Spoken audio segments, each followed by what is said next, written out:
I'm Victoria Zuna, and this is my final informative speech on stress, and this is my audience. Okay, stress is known as the silent killer. It can cause heart disease, lead to heart failure, and cause an irregular heartbeat because you thin the capillaries and the blood flow becomes a little bit different. And it can also lead to heart attacks, which leads to death. You need to take responsibility for your stress. You need to admit that you have a problem, kind of like being on drugs or having an alcohol problem, so that way you can help yourself. You need to find the cause of the stress, whether that be at work or in your personal life, so that way you can eliminate that part of your life. And you need to find a stress reliever. Maybe take up like exercising or sewing or knitting or something that's just relaxing to you.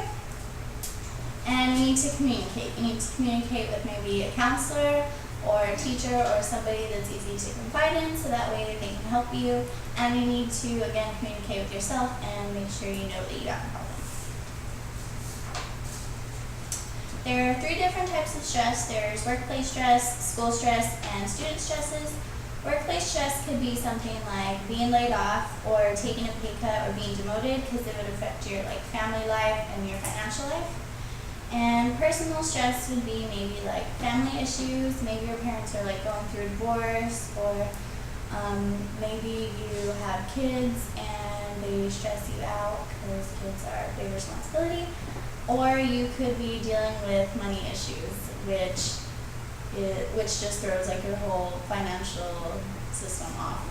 And student stresses would be something like, I think the most stressful thing is not comprehending a subject. It's frustrating when you don't understand something, and then maybe failing a subject or falling behind in school because maybe you're busy or you're an extracurricular, and that can always stress you out. Symptoms in the workplace of stress would be social withdrawal, isolation, or a lack of participation, maybe in meetings or just within your coworkers and stuff. Personal signs and symptoms would be a lack of sleep, thoughts of suicide, or weight loss, which I can personally say is super true.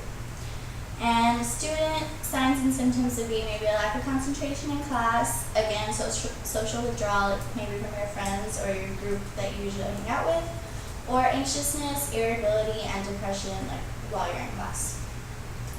Ways to reduce stress would be to exercise. Maybe you should go for a walk or a run, or take up yoga, or get a gym membership and just kind of relieve your stress that way.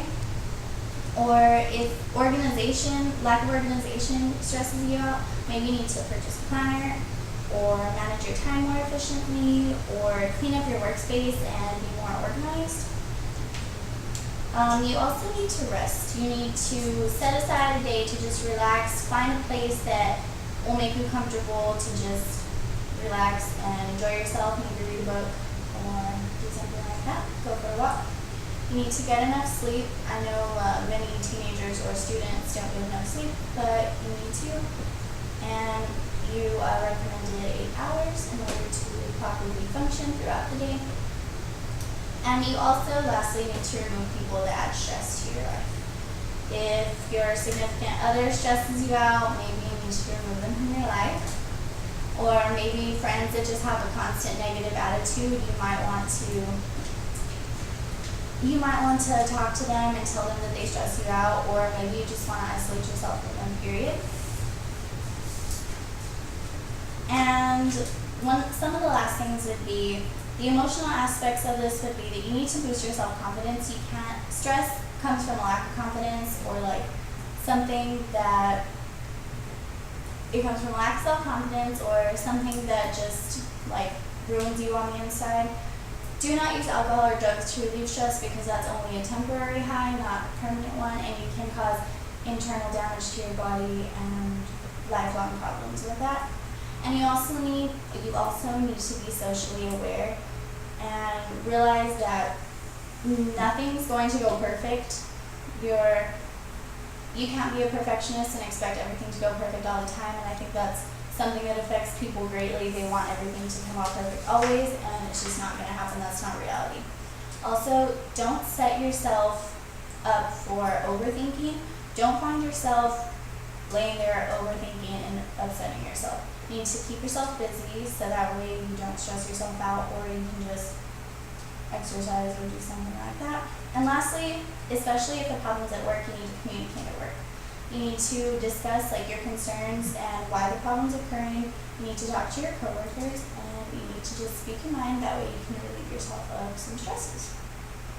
Thank you. Good job. Did you stop it?